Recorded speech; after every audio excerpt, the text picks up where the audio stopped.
조갑제 TV 시청자 여러분 안녕하십니까. 2024년 8월 31일 여름의 마지막 날 밤 9시 10분입니다.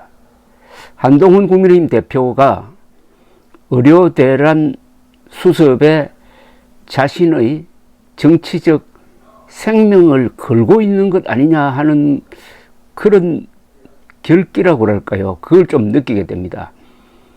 윤석열 대통령과 상당히 선명하게 맞서는 행동을 계속 보이고 있습니다. 눈치를 안 보는 듯 합니다.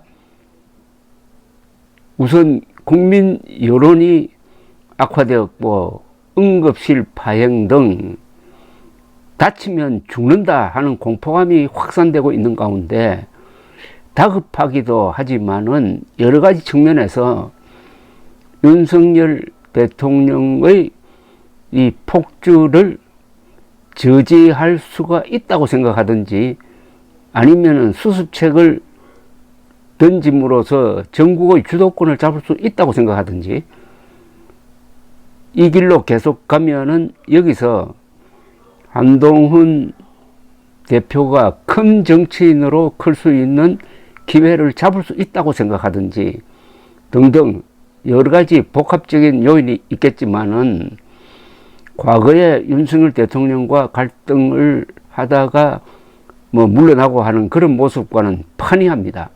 그리고 무엇보다도 당대표니까 압도적으로 당선된 당대표로서의 힘을 느끼게 합니다.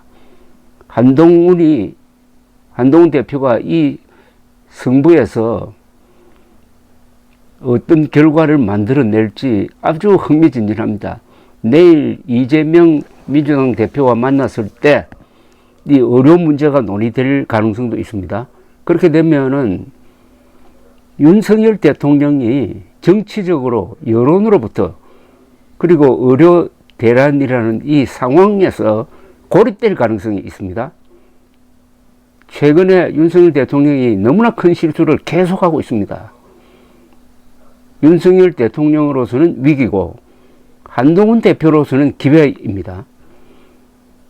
국민의힘 대변인이 아주 어떻게 보면 이게 신랄하게 윤석열 정부를 비판하고 있습니다. 오늘 국민의힘이 대변인을 앞세워 가지고 상당히 의미 있는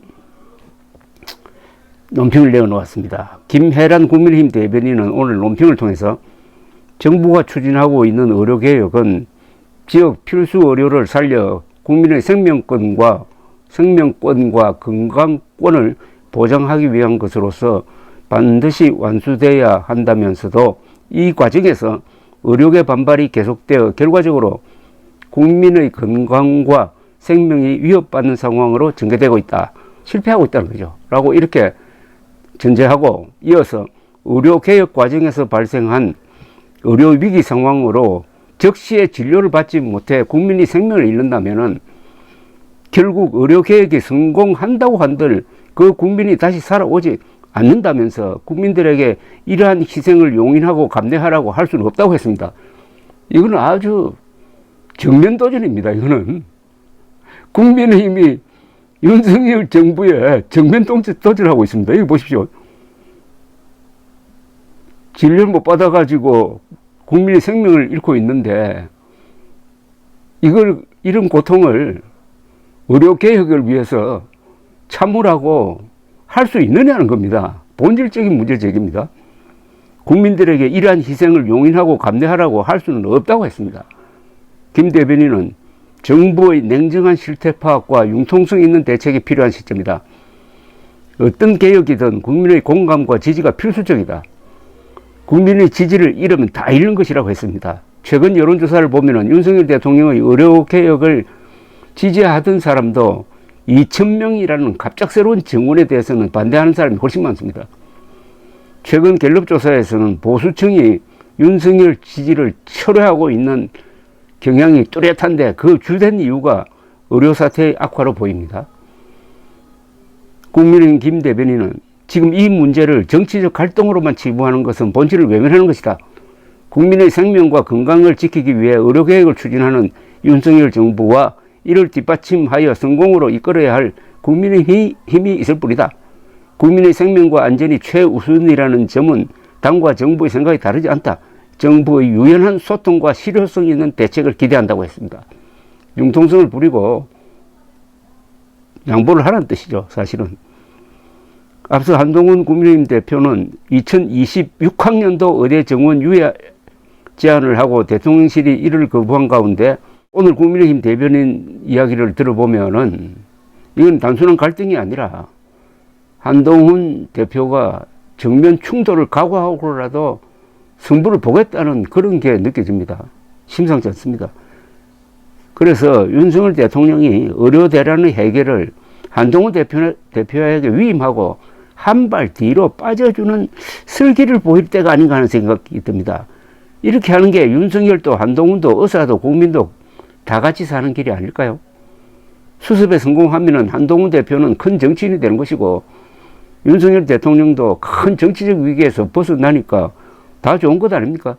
대통령이 그러지 않고 오기와 미련을 부리다가 의료 대란에 깊게 더욱 빠져들어갈 경우에 정치적으로 익사할 가능성이 있습니다. 그러면 한동훈 대표도 온전하지 못할 것입니다. 한 대표는 어제 자신의 SNS에서 갈등 프레임은 본질을 가리려는 시도다.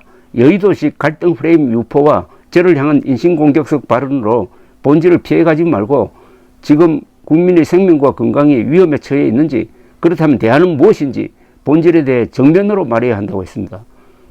한 대표가 이 문제에 대해서 자신의 정치적 생명을 걸고 있는 것 같기도 하고 걸만한 겁니다. 이건 걸만한 겁니다. 여기서 한동훈 대표가 의료 대란을 수습할 수 있는 돌파구를 만든다면은 차기 대선 후보 감으로서 우뚝 서게 되는 거죠. 저는 물론 윤석열식 정치검사식, 특수부 검사식 정치는 반대합니다. 그러나 사람을 반대하는 것이 아니라 저는 윤석열, 한동훈의 행동에 대한 비판을 하는 겁니다. 저는 인간 그 자체에 대한 비판을 하지 않습니다. 그 사람이 좋은 행동을 하면은 지지하는 것이고 나쁜 행동을 하면 비판하는 거죠. 그게 저의 실사구시이고 시시비비의 원칙인데, 그런 점에서 보면은 한동훈 대표가 묻혀있던 사각지대에 있던 의료 사태를 공론화해가지고 정치의 장으로 끌고 온 것은 잘한 일이고, 그러면 여기에서 수습책이 나올 가능성이 있습니다. 민주주의는 실수를 견딘다고 하는데 그 말은 문제가 있으면 그걸 덮지 않습니다. 이렇게 까발려가지고 티각태각 하다가 거기서 어떤 합의점을 찾는 게 민주주의 위대성이고, 우리는 과거의 위기를 그런 식으로 돌파한 적이 여러 번 있었습니다. 감사합니다.